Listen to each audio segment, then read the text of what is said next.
Welcome to the third of our Competing on Analytics setup sessions today here at Data Summit Connect.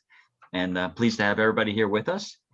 And I'm Joe McKendrick, analyst with Unisphere Research and Information Today, Inc. And I'm pleased to be joined in this session, which will cover cloud-driven analytics for transformation and innovation by two industry luminaries. We have Shahidul Mannan, Head of Data Engineering Innovation for the Data Analytics Organization at Mass General Brigham in Boston. And over at the other coast in Washington State is Clay Jackson, Database Systems Engineer for Quest Software. And I'm just outside of Philadelphia, so that's what's cool about these virtual conferences. You can have everybody from across the land all here at once from our locations. Of course, we're all looking forward to the day when we could go real time. So I'm Shahidul Mannan. Why don't you start off and tell us about cloud-driven analytics? Thank you, Joe, for that kind introduction. Hello, everyone. Hope you all are enjoying this summit. And we have an exciting topic today, as Joe mentioned, which is cloud-driven analytics and how it can transform and help enterprises innovate. So let's get started.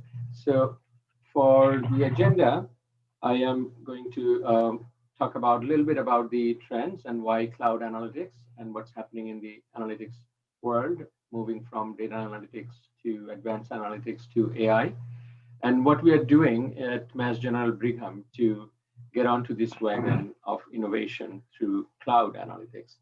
And I'll try to capture a few use cases that we have been focusing on through our journey and share our learning and strategy.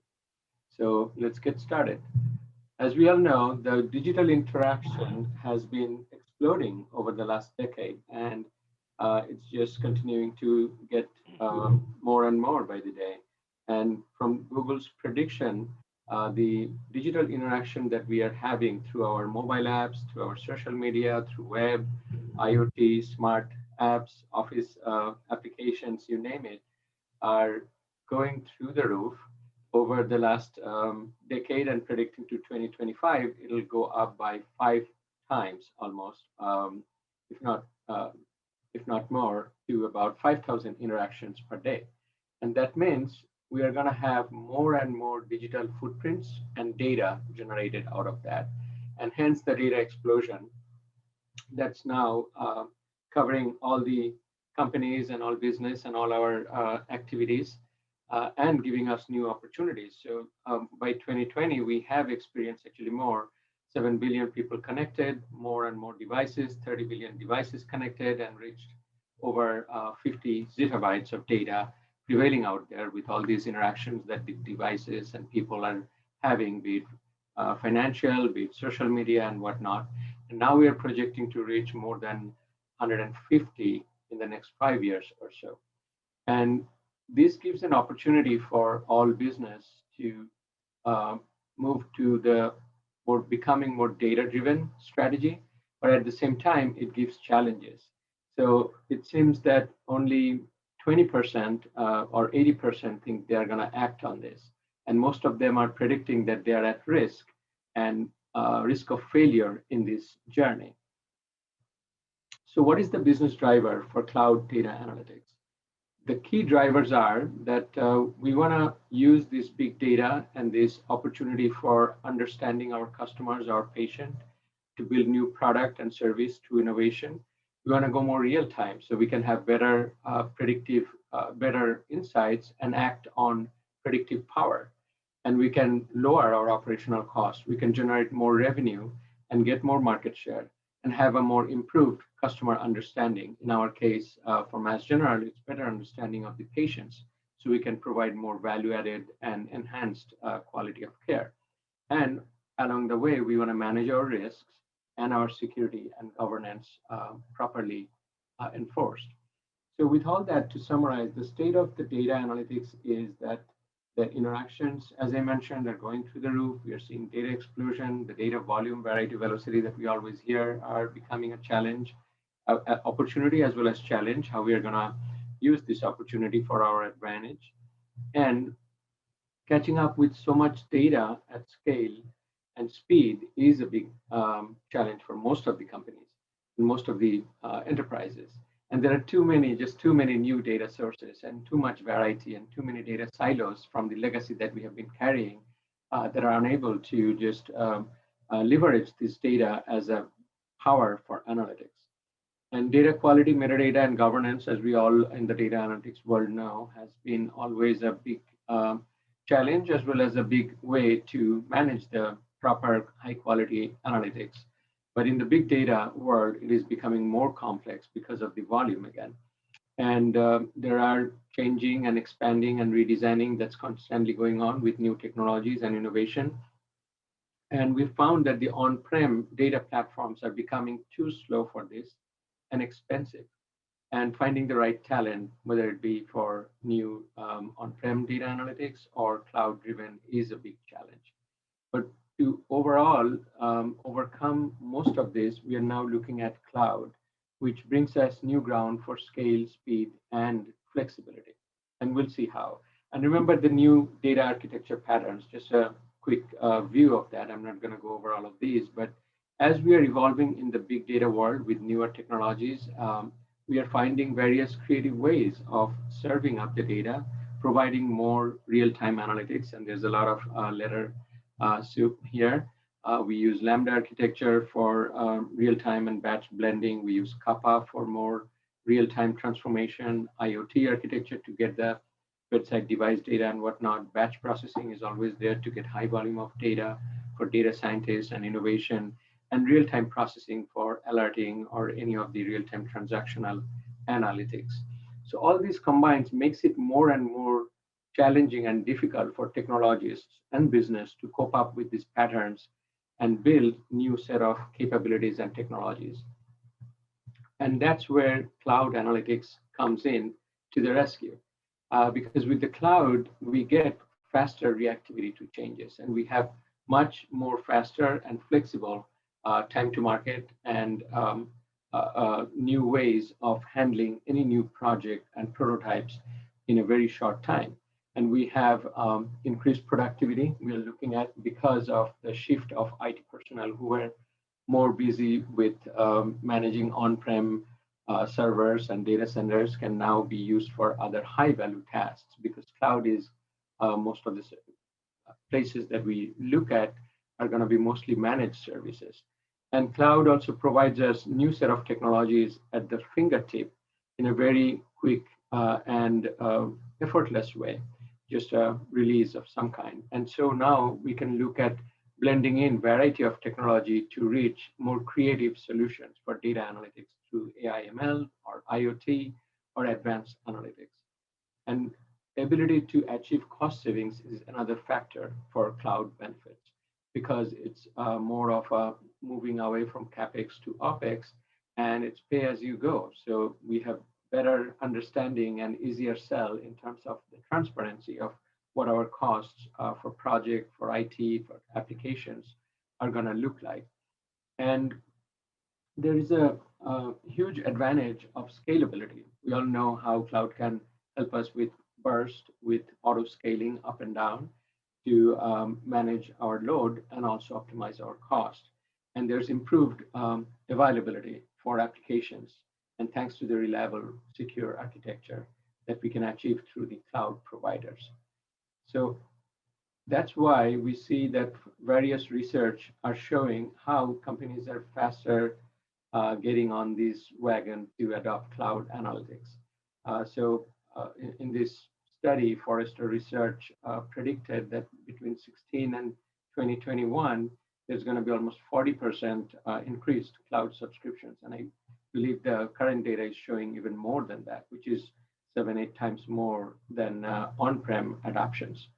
And Gartner survey of senior executives shows that companies are actually achieving their goals in a more creative way through the cloud platforms and cloud adoption for data analytics.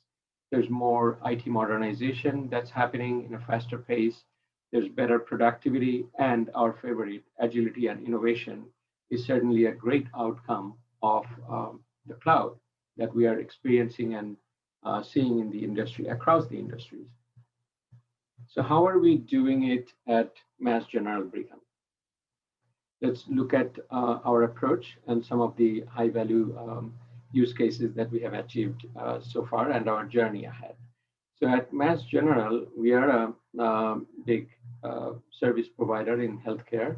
We are the largest in New England area with 85,000 employees and 16 plus hospitals, top research hospitals in the world, and partnership within the umbrella with Harvard, MIT, within the Mass General various research partnership. And our focus is, of course, enhancing patient experience, provide high value care, and then also innovate with research and development in diagnostics, treatment, all of the healthcare cutting edge areas, and improving our operations is a big goal. And what we are doing is we are going through a 3 to 5 year journey for digitizing and transforming our approach to handling healthcare.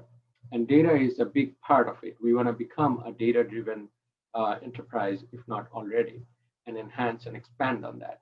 And that's what this program is about. And we are adopting cloud, data lake, and all of the advanced analytics in this journey. And I'll give a quick glimpse of how we are moving ahead with that. And again, our goal is to innovate, to move fast, and enable all these high value areas of our service. So our vision starts with the data lake ecosystem on cloud. And what our vision entails is that we are building and have built partially a large data platform that stores all kinds of data, not only the structured clinical data, which has been a legacy analytics path, but moving into more structured, unstructured image from our clinical systems, from our bedside devices, from various diagnostics and radiology, all these combined in one place and make it a single version of truth, which, as we all know, is very important when we are trying to direct and become a data-driven with reliable and same data across the board. So there's not discrepancy. And we are going to focus on more real-time data-driven operational use cases, analytics, real-time analytics, which we are not able to do on the traditional data warehouse. We have high volume of data because of the enormous gold mine of data that we are sitting thanks to our expanded network and huge provider and patient volume into millions and thousands for providers. And we want to provide self-service analytics, a playground for our data scientists so they can innovate quickly. And we want to incorporate DevOps so we can be faster in release and time to market. And all these we are focusing on achieving through the cloud capabilities. We have selected Azure, but we have done our due diligence across for our specific needs. And we are looking at an environment or platform or ecosystem, data analytics end-to-end, which is highly scalable and where we can have almost unlimited compute and storage as our data is growing at an exponential rate. And that can enable various big data analytics, cutting edge technologies and capabilities to accommodate all those complex architectures and innovative products that I mentioned about. So in a nutshell, we want to have an ecosystem where we can harvest data in SQL form, in real-time form through HL7 streams, which are the main streaming data for our healthcare system and devices. We can have bulk extraction of data, and we can also have predictive analytics where data scientists can play with the data and build various new innovative products.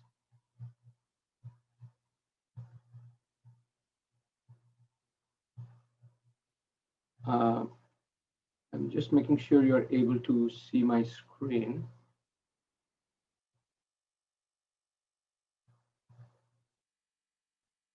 So with, let me take a pause. I think I may have lost my internet connection. Actually, we can still see your screen, or we could a minute ago. Oh, okay. Thank you for confirming. Then I'm good. All right. So as I was saying, so that's our data lake vision to encapsulate all types of variety of data capability, data analytics capabilities through the cloud. And another interesting area we are focusing on how we can enable our data scientists um, for their experimentation and faster time to market. So we are providing self-service analytics capabilities. And the concept is, as you can see, kind of mini lakes around the core data lake that I talked about, where we are bringing all the data in. Then we are creating individual experimentation or sandbox environments for various data scientist groups across the MGB ecosystem, providing them with the right tools, with the right data and capability and flexibility to bring in data from various sources from the lake instead of going around and finding it on themselves or bringing it on their desktop. So this is a huge enablement, again, for innovation and transformation, because data scientists or anyone, actually, our goal is also to reach out to the business analysts who can explore any idea and just bring in the data from our lake in a controlled, secured environment and play with their idea with experimentation of various data science models. And if the outcome is positive, then we can push out through DevOps a quick deployment process. And if it fails, that's the goal of experimentation. Fail fast and learn something from it and move on. Fail fast and fail small, so it doesn't have damaging impact or waste of time in many forms. This is the architecture we are focusing on. I just wanted to show it to give a flavor of how complex the system is to accommodate all these various types of analytic solutions, various types of consumption patterns, architecture patterns, and high value business cases that we have across the system because of the variety of our data and variety of our analytics applications. But the essence here is what I wanted to show is we have so many complex technology stack, but still we were able to stand everything up on our platform in a very short time, within a couple of months to 6 months, once we had all our reference architecture and our use cases analyzed. And that was only possible because of the power of cloud analytics. We actually have a small footprint. Now it seems small because we are so big on cloud, on-prem data lake and data analytics ecosystem. But pretty soon we found that with the scale that we are looking at, every time we want to scale up, we have to order new equipment, set it up. It's a 6 month to even a year time horizon. And now with the cloud, we can have all these variety of technology stack and any new technologies within a very short time and scale up and down in a very quick and flexible fashion. So our journey started, as you were saying, it's still ongoing. And how we're looking at our journey is in the first phase, we are going over various phases to achieve the maturity where we want to be. And it's always an ongoing thing. So the first thing that we are looking at is how we can aggregate everything, build out the foundation. Then we are enabling our data scientists. This is the phase we are in now, as well as various downstream systems to provide that source of truth in a consistent and efficient manner. And in the phase 3, which we are looking at in the next couple of years, we are going to move more towards innovation, becoming IoT capable and more collaborative delivery across the enterprise. And we have assessed various risks along the way. I just wanted to share a few that is always in everyone's mind. So there's always resistance that you face internally, and for good reasons, because we've been used to do things in a certain way. So the big one is, of course, getting executive sponsorship, but also to evangelize across the board.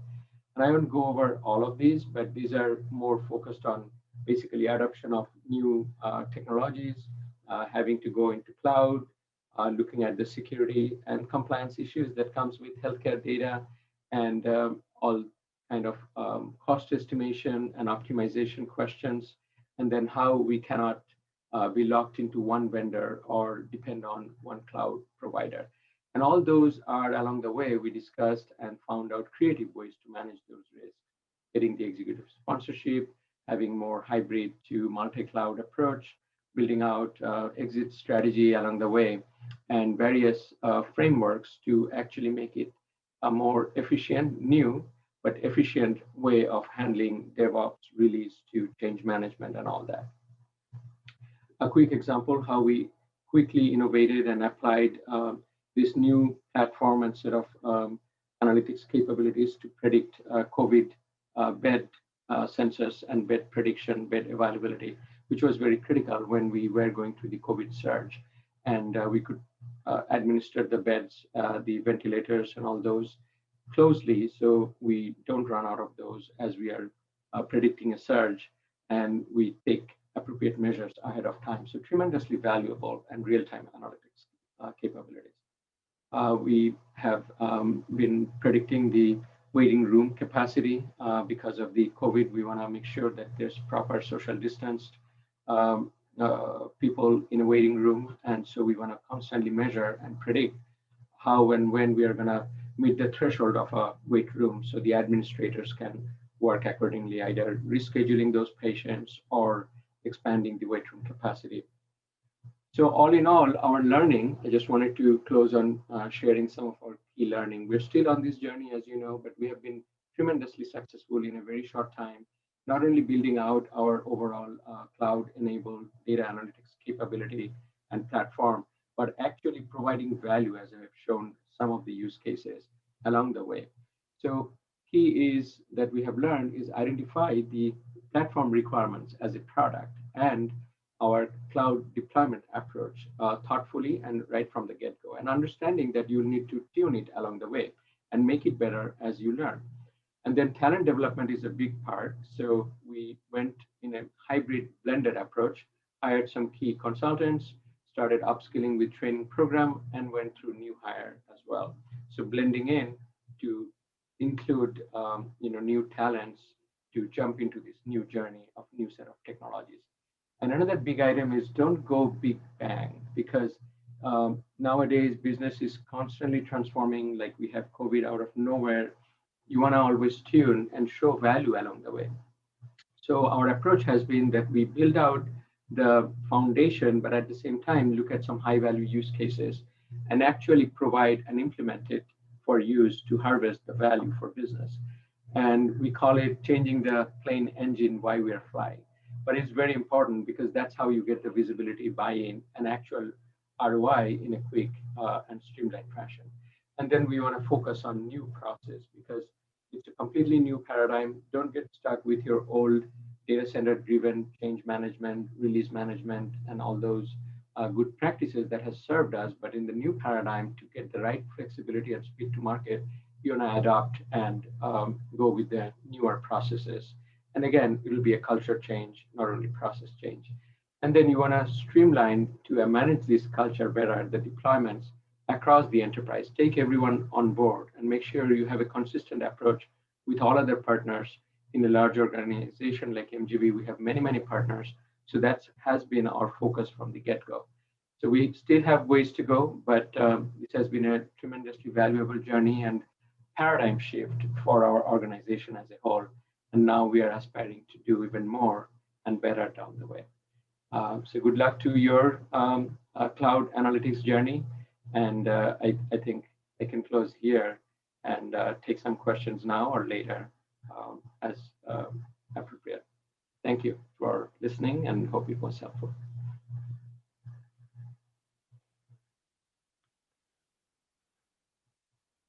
Thanks, Shahidul. Well, good evening, good afternoon, good morning, wherever you are. My name is Clay Jackson. I'm a senior database engineer at Quest Software, and I'm going to be talking to you a little bit about your data, and more specifically, now here it is. I think I lost my screen sharing here. Hold on. Let's see. We see you, Clay. You're good. Great. Okay, great. We'll go ahead and get started then. So it's 9 o'clock. Where's your data? That actually comes from an experience I had back in the early 2000s. I worked with a large automotive manufacturer, and they had, at the beginning, they didn't call them data scientists at the time. They called them data analysts. And They had a bullpen full of people doing data analysis and looking at what was going on, and all their data was being collected in batch behind the scenes. And in this bullpen at 9 in the morning, they had a bell that would ring when the data was available for them to use from the previous day's sales and manufacturing capabilities, and then go to work and start analyzing it. Of course, today that just wouldn't cut it. We need real-time data, and that data is everywhere. Here's just an example of where all the Amazon data centers are right now. So it's becoming more and more difficult to figure out exactly where your data is and how to collect the data and make it available as you need it. As Shahidul said earlier, data is growing exponentially. It's 175 zettabytes by 2025. That's a 61% annual growth rate, and 49% of that data is going to be in the public cloud.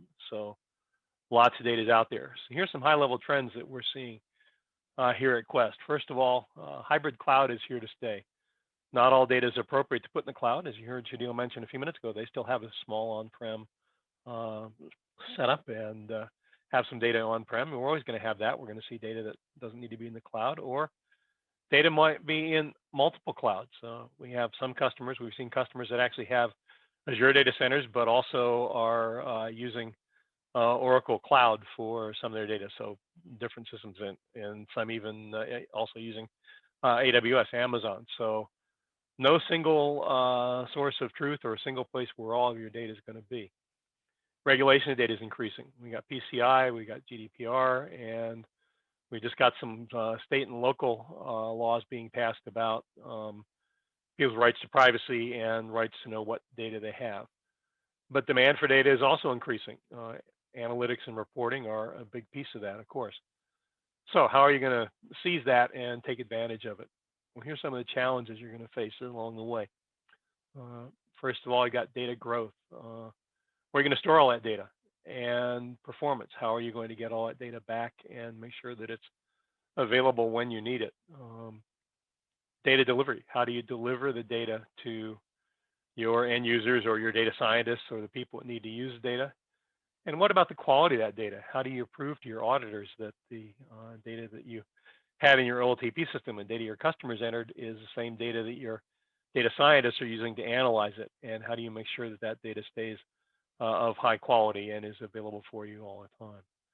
And then, of course, there's data protection, security. Colonial Pipeline just had a little problem with that not too long ago, and that is obviously impacting a lot of people on the East Coast. HA&DR, how do you recover from a disaster, or how do you recover from even a simple thing like a server being down, or any other things that can happen in your data center? These systems are run by humans, and they do fail. And then finally, compliance. We talked about that a little bit earlier. So, data growth. Okay, we got some billion-plus row tables coming out now. How are you going to manage dealing with those when you're talking about billions and billions of data? You've got retrieval time and search time. You've got unstructured data, not just data in databases, but documents, text, spatial data, and pictures. And you've got current versus archival data. If you're working for a mortgage company, you know that you have to keep your mortgages, data on your mortgages available for at least 7 years after the mortgage is paid off. A 30-year mortgage, it's going to be 37 years. You're going to have to maintain that data, and you're going to have it, make it accessible. Who knows what the technology is going to be like in 30 years from now? Look at the differences in technology 30 years ago. Data demand. Reporting. Right now, we've got a lot of traditional BI and decision support systems, and that's going to increase, but it's also going to morph into data analytics, data scientists. Data science is now a thing. 5 years ago, 10 years ago, it wasn't even available. You need to discover what you don't know. You want to look at that data and try to get some discoveries out of it, figure out what your traffic patterns are, what your customers' needs and wants are, and how to meet those needs and wants. And then, of course, you're going to be getting data from outside sources. Census data, medical data, data about things like COVID and infection rates and so on. Those are going to be maybe coming from outside sources. So you're going to have access to that data, and you're going to have to be able to clean it up and make sure you can use it and match it to the data you already have in your system. And then finally, data quality, traceability. How clean is the data? How complete is the data? How do you make sure that, again, the data you're working with in your data science system is the same data that you found and collected in your OLTP system that your customers gave you? And finally, data protection again. Security, regulations and compliance are big things, obviously, and as is auditability, high availability. If you're an online retailer, downtime is going to cost you a whole bunch of money when you're offline. If you're a hospital, downtime could wind up costing lives. If you're a power provider in Texas, downtime is going to make people cold and put people's lives at risk there as well. What does HA cost?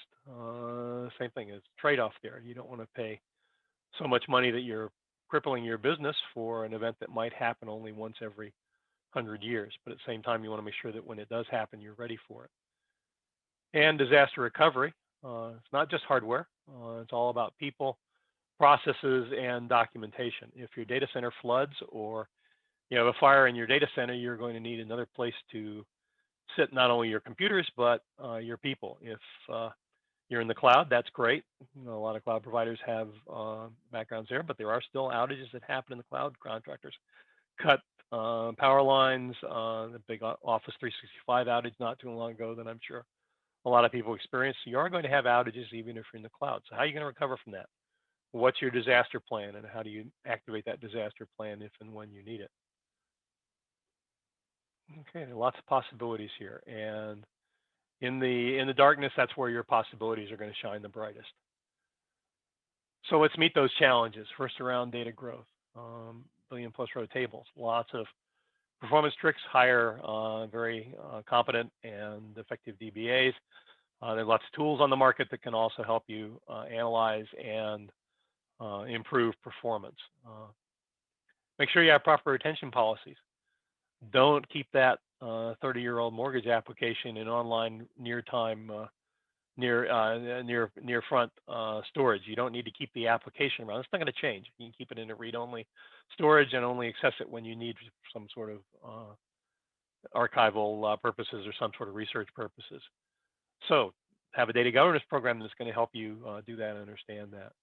Unstructured data, same thing. Performance tricks again. You can index things. There are lots of great tools and research out there about how to improve your access and indexing on unstructured data. And again, proper retention policies. Don't keep paper or copies of paper you don't need. Among other things, it could be used against you in a discovery if you ever find yourself in that unfortunate situation. And again, data governance is a big deal there. Current versus archival data, hierarchical storage. Consider offline or nearline storage as opposed to your frontline storage. You don't need to keep, as I say, that mortgage application that's not going to change over 30 years. You have to keep it, but you don't need to keep it online and available in your expensive and large storage arrays. And again, some performance tricks you can play to get rid of that archival data. Media challenge for data demand. Hybrid cloud. Keep the data next to your customers, near where your customers are. That way you're not paying for ingress and egress out of the cloud, and you're also not paying network charges or experiencing network latency around the world. Data scientists are a big part of what you're doing now. You can apply that data science to data itself and figure out what data you need and where you need it, and then keep that again. And data governance, a little recurring theme that we'll talk about in a few minutes. Analytics, again, hybrid cloud, apply that data science knowledge and look at data governance. And for data quality, that's going to be a data governance issue. Your data governance program should address data quality and some of the things that are going to be out there that you need to worry about. And finally, data protection.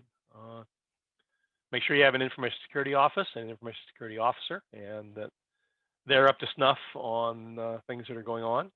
If you're in the cloud, that's good news, because I guarantee you Amazon and Oracle and Microsoft all have more people looking at security and data issues and keeping systems patched than any one company could possibly afford or do. So a lot of cloud vendors are going to take care of that for you, and let them do so. Follow their guidance and let them do that.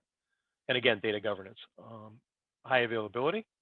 Want to make sure you have the hardware in the right places, and you do that. And the testing, as a good friend of mine said, your last backup is only as good as your current restore. If you can't restore it, having that backup is no good at all. And also, when you want to test, you want to test, even though this may be painful, you want to test in production. If you're not testing in production, there's going to be something different. And when your production environment goes down or needs to fail over, I guarantee you the first time you try that, that's going to fail. So you want to fail in a test and in a controlled environment, as opposed to in an environment where something really bad happened and you really do need to recover immediately. Disaster recovery, again, make sure you have your processes there. The first time to meet the firefighters are going to put out the fire in your data center is not when you have that fire. Work ahead of time and work with your providers and your emergency services folks to make sure that you understand what you need and when you're going to need it, so that you know them and they know you. Testing is important. Again, you don't want to test your DR plan for the first time when you have the disaster. Partnerships, make those partnerships ahead of time. And again, data governance. So when you get shaken up and you're doing that, make sure that you have ways to create something new. And change is not always a bad thing. There's a common theme in all this. You probably noticed that and mentioned the common theme that I had going there, data governance. So Dataversity says that data governance is practices and processes which help ensure formal management of data assets within an organization.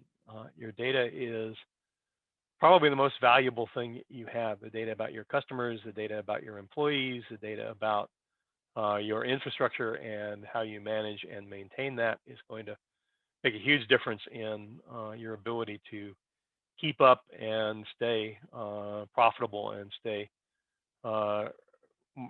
not get marginalized and stay in the middle of things in this new environment. Data governance is also a strategic, continuous commitment to ensuring organizations are able to discover and track data accurately, place it within the corporate business context. Again, data in context is what you're after. You're not just after the raw data. You need to put it in the context of your business and of all of the other things that are going on around you, and in the context of other data. So matching that data, keeping it available for your data scientist. You want to maximize security, quality, and value across your entire organization. That's why you're seeing a lot of companies now are coming up with chief data officers, or data organizations are reporting directly to the CEO and the CIOs of organizations. So bottom line, at the end of the day, you want to make sure your data is consistent, usable, and accessible. And I hope this has been informative and useful. Ready now to take some questions and go over to the feed loop session and do that. So with that, we'll see you all over on the feed loop side. Thank you very much. Thank you very much, Clay and Shahidul. Very informative presentations, very interesting. We're just about out of time. So folks, if you can go over to the networking side in a few moments, you can talk a little bit more in length. I imagine Clay and Shahidul, you both will be over there. Absolutely. Absolutely. And just a question to throw out before we go. It seems there's a lot of capabilities. Shahidul, you talked about what's going on at Mass General with the cloud. These are things we couldn't even imagine 10 years ago, right? Before the cloud was widespread, right? You had your own data center and server capacity and storage capacity, and that was it. It's kind of opened up a whole new frontier of analytics. Is that right? Yeah, absolutely. And in fact, if you think about large organizations like ours, it's from budget approval to procurement to rack stack and setup, you're talking about 6 months to a year even. And for good reasons, right? With all the compliance and everything. So now you can do it in a few days if you want to. Amazing, amazing times. Okay, great. Again, unfortunately, we run out of time. Thank you very much to our audience for tuning in. This was a great session. again, Shahidul and Clay will be over at the networking session. Just click on the tab there on the left-hand side of your of the feed loop site, and you can address things further and ask more questions. And thanks again for a great presentation.